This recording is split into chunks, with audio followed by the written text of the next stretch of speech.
이 앞에 거랑 좀 약간 다른 점이 뭐냐면요. 학생부 종합 전형을 하려면 활동을 많이 하는 것하고 상관이 없습니다. 제가 아까 이박홍 부장님이랑 조금 다른 결로 말씀을 드릴 것 같아서 좀 걱정은 되긴 하는데, 저는 직접 이제 들어가서 면접관으로 여러분들 학생들이 있다면 선배들을 뽑았던 사람인데요. 자기소개서에 있는 그 여러분들의 글이 굉장히 절실함이 느껴지지만 한편으로는 검증 가능할까?라는 의심을 갖게 되는 글들도 좀 많아요. 예를 들면 의미 있었던 봉사활동을 얘기하라고 했더니 길거리에 리어카를 끌고 가는 할머니를 도와드린 경험이 있다. 좋은 일이죠. 근데 제가 그 친구한테 반문해봤습니다. 증명할 수 있니? 생활기록부에 남는 기록이 아니거든요. 그래서 이게 네가 만들어낸 얘기인지 지어낸 얘기인지 누가 코칭을 해준 이야기인지를 나는 알 수 없기 때문에 생활기록부에 있는 이야기로 한번 네 경험을 얘기해봐 라고 얘기를 하는데, 그렇게 물어보면 우는 애들이 좀 있어요. 그리고 1번도 마찬가지입니다. 학업에 대한 경험을 쓰라고 얘기했더니 이런 표현 써서 죄송해요. 다 나만의 학습법이 있습니다.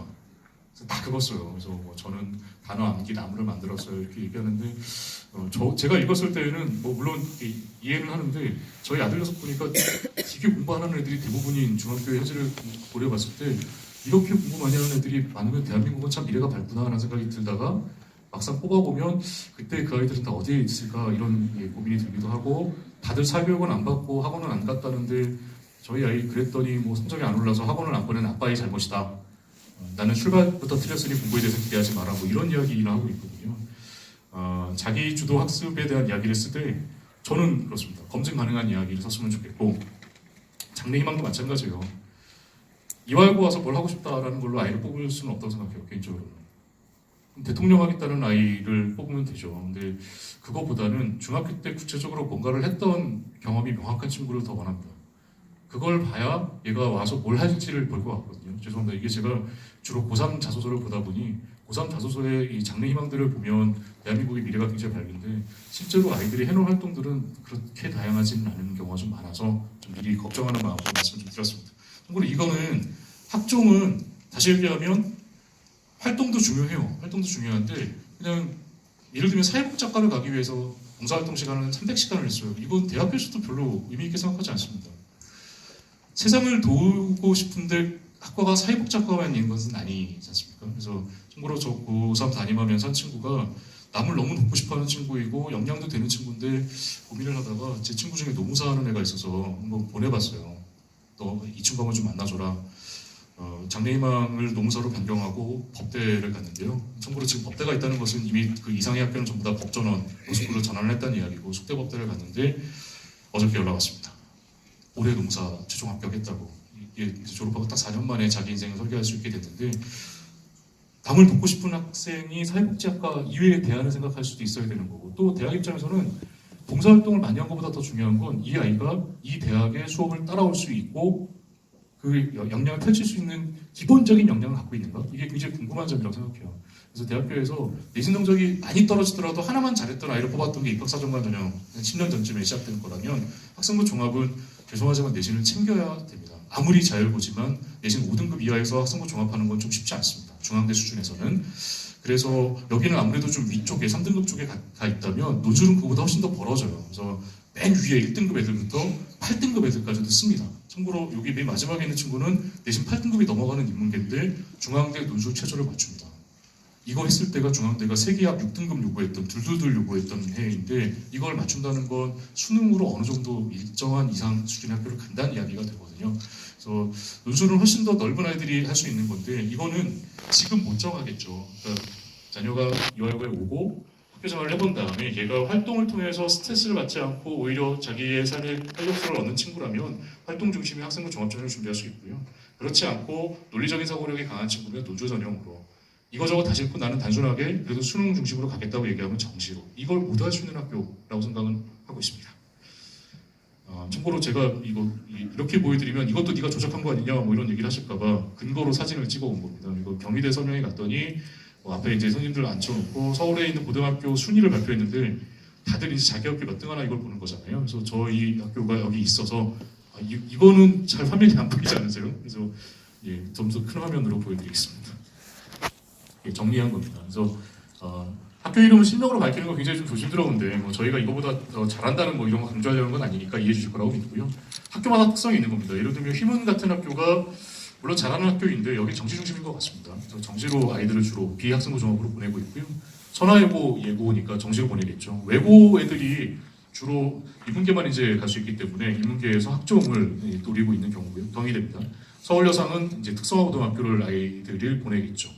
그리고 나서는 외고를 제외한 일반고 중에 학생부 종합 중에 하나고 자유고니까 빼고요. 그래서 일반고 중에 경희대를 학종으로 많이 보내는 학교의 숫자가 그렇게 생각보다 많지 않다라는 느낌 오셨는지 모르겠습니다. 저희는 이거보다 다음 칸에 있기는 한데요. 20등밖에 못해라고 얘기하시겠지만 여기 20명이고 위에 21명입니다. 한 명 차이니까요. 그 정도는 양해해 주시면 감사하겠습니다. 저희가 총 경희대를 20명이 붙는다면 그 중에 9명이 학생부 종합전형, 나머지 11명이 논술이나 정시로 갔다는 이야기가 됩니다. 그래서 다른 자율고에 비해서 학생부 종합전형을 저희가 죄송합니다. 여기 자율고 이름들이 좀 몇 개가 보이는데요. 중앙고가 저희랑 좀 비슷한 패턴이라는 걸 제외하면 저희가 학종, 논술, 정시 모두 볼 수 있는 학교라는 거 다시 한번 좀 말씀드리고 싶고요. 학생부 종합전형으로만 합격자를 쭉 순서를 매기면 저희가 5등을 했는데 위에 있는 학교 중에 외고 빼고 하나고 빼고 나면 경희고등학교가 굉장히 좀 독특한데 얘네는 합격생 14명이 전부 다 학종만 있습니다. 그러니까 여기는 아마 정시나 논술보다는 학종 중심으로 가려고 했던 학교인 것 같고 아마 학교 이름으로 유추해 볼 수 있는 뭔가에 있지 않을까라고 이제 추정만 해봅니다. 더 얘기하면 위험할 것 같고요. 문제는 이제 이건 저희의 과거이고요. 이제 여러분들이 들어오는 이제 앞으로를 준비를 해야 될 텐데 중3들이 시험을 보는 2022 수능이 되면 문이과 구분을 폐지하는 것은 맞는데 사실 문이과 구분은 폐지됐지만 수능에서의 칸막이를 없앴을 뿐 거의 그대로 유지가 되는 분위기이기는 합니다. 많이 달라지진 않는데 다만 예전에는 인문계 가면 절대 못 들었던 과목, 자연계 가면 못 들었던 과목들을 다 열어둡니다. 그래서 교육과정 제가 오늘 자세하게 말씀 못 드렸는데 지금 고1보다 중3에서 선택의 폭을 훨씬 더 넓혔고요. 인문계 아이들이 자연계 아이들이 인문계 과목 듣는 거에 대한 구분 진입 장벽을 다 없앴습니다. 그래서 본인이 선택해서 할 수 있도록 이렇게 다 만들어놨고 저희가 과목 간에서도 과목 계열 안에서도 선택할 수 있는 어떤 블럭을 만들어놨는데 이것도 거의 다 허물었습니다. 그래서 거의 시간표 짜기는 어려웠지만 선택의 폭은 굉장히 넓혔다라는 걸 말씀드리고 싶고요. 이거를 준비하려면 이런 준비도 좀 알고 계셔야 될 것 같기는 합니다. 제일 이제 많이 달라지는 것 중에 정시 30%인데 일반적으로 정시가 늘어나면 자율고한테 유리해질 거라고 이야기는 합니다. 저희 아이들도 그렇게 생각하고 있고요. 정시가 현재도 약간 30% 살짝 안 될 뿐인데 이건 늘어날 것 같고 EBS 연계율 떨어지고 적성고사 폐지되는데 이거는 저희가 적성고사를 안 보기 때문에 적성고사 보는 친구들이 거의 없습니다. 별로 문제는 없을 것 같고 저희 학교 입장에서는 오히려 기회가 될 수 있는 이런 제도의 변화라고 생각하고 있습니다. 문제는 요건데요. 학생부 종합전형을 준비할 때 가장 많이 달라지는 건 기재 내역의 축소입니다.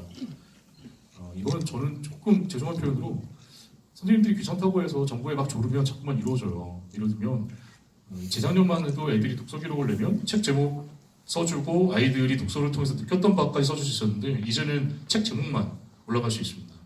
교사들이 귀찮아해서 그러는 거거든요. 근데 이제 다른 분야로 넓어져서 자율활동도 반으로 쓰게 되고 진로활동도 적어지는데 미제공되고 담임 선생님이 쓰실 수 있는 행동특성 발달사항도 좀 내용이 적어집니다. 딱 하나 안 줄어드는 게 밑에 일부러 칸을 비워놨는데요.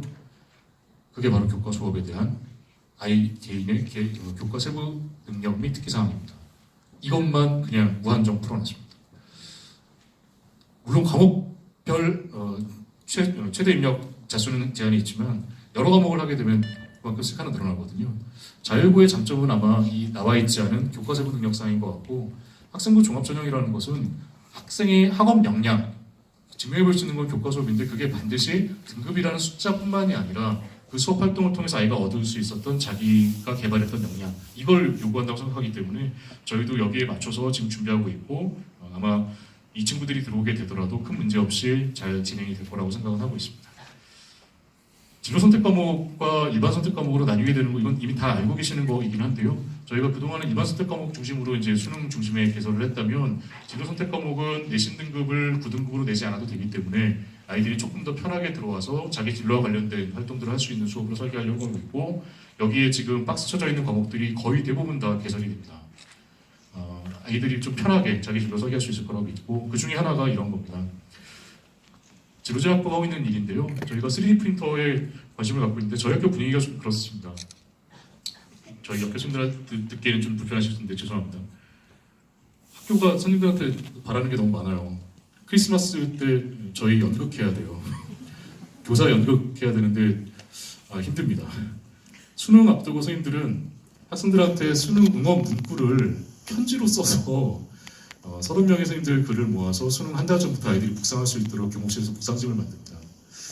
이거 웬만한 학교에서 선생님들이 잘 안 하시거나 하기 꺼려 하실 일들이 것 같아요. 근데 저희는 이게 애들한테 도움되는 일이면 합시다가 저희 학교 분위기인 것 같습니다. 그래서 아마 선생님들이 이런 분야에 대해서 마찬가지인데요. 만약에 이 3D 프린터가 앞으로 입시에 필요하니까 연구해라 라고 교장 선생님이 명령하셨으면 안 했을 것 같은데 저희 학교 선생님들 중에 3D 프린터로 우리 아이들 좀 상상력을 자극시켜 봅시다 라고 이렇게 마음 먹으신 분들이 연구회를 꾸려가지고 3D 프린터를 산 게 아니라 조립을 했습니다.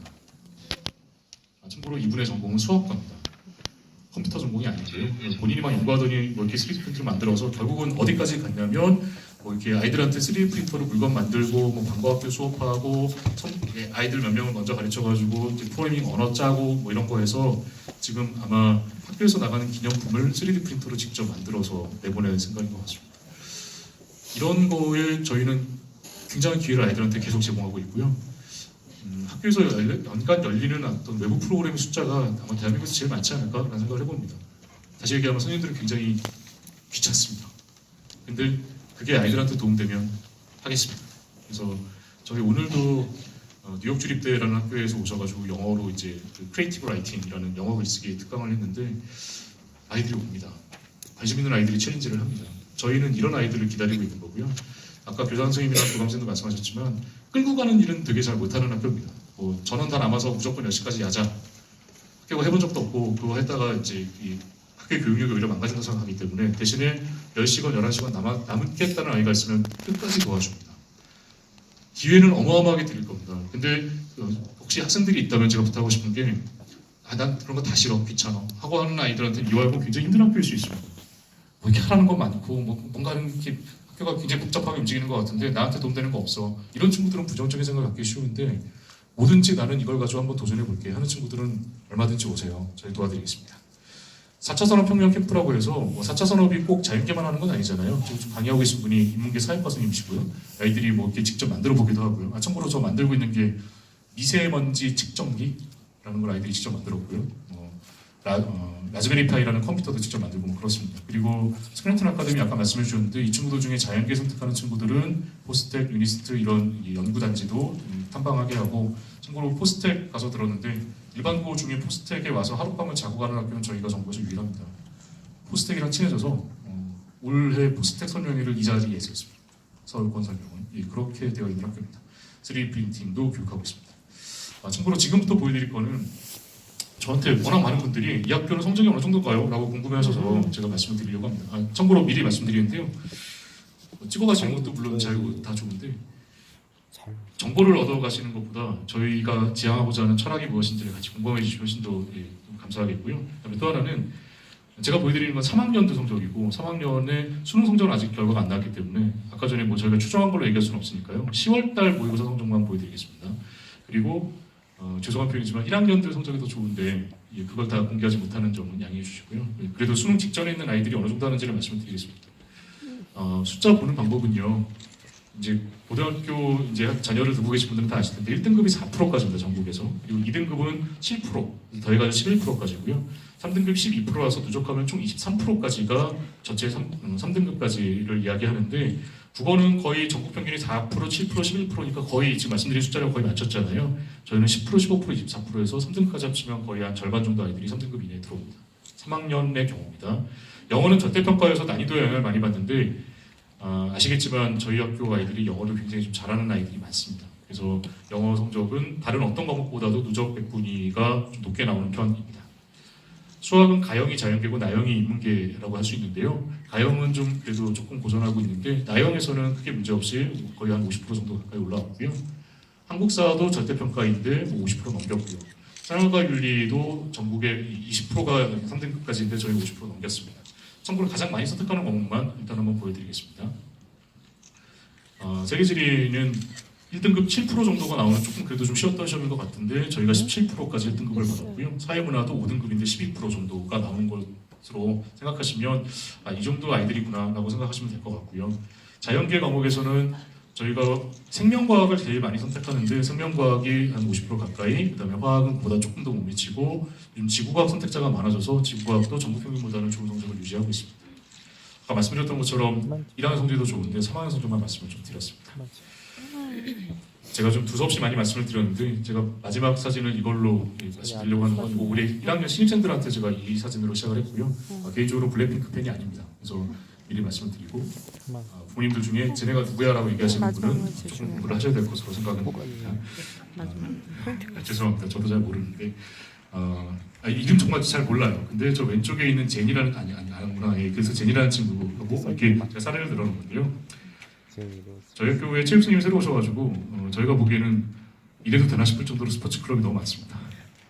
애들 거의 뭐 하나 정도는 다 하는 것 같습니다. 근데 이걸 하고 나서 아이들 중에 당연히 체육 전공을 하고 싶어하는 애들이 있을 거 아닙니까? 그 중에 첫 번째 친구는 다른 학교에서 전학을 왔는데 내신 등급이 한 5등급 대 정도 됩니다. 그래서 제가 5등급에 스포츠 활동을 좋아하는데 문제는 얘가 너무 체력이 없어요. 달리기도 못하고 운동으로 실기로 대학을 가기에는 힘든데 체력은 너무 좋다는 겁니다. 그래서 고민을 했는데 그해 마침 이화여대 체육과학부에서 학생부 종합전형으로 아이를 뽑겠다. 최저가 있어요. 그래서 이 친구가 최저 수능은 나오니까 활동했던 걸 모았는데 참고로 마지막에 얘가 어떤 작전을 짰냐면 모든 교과목에 다 자기의 세부 능력 사항은 체육과 관련된 내용을 다 냈습니다. 참고로 제가 지리 가르치는데요. 얘가 지리 보고서 낸 거는 미국 메이저리그에 30개 구장이 있는데 그 구장의 마운드 높이에 따라서 어떻게 해발 고도가 달라짐에 따라 투수의 구속이 달라지는가에 대한 보고서를 했습니다. 그래서 본인이 연구한 건 아닙니다. 어디 이제 외국 자료를 이제 가지고 왔는데 그래도 그 시도 자체가 참 좋아서 그걸 써주고요. 다른 과목도 다 그런 식으로 했어요. 그래서 얘가 아마 실기로 갔으면 못 갔을 학교인데 활동 중심으로 학생부 종합전형으로 2대 체육과학부를 갑니다.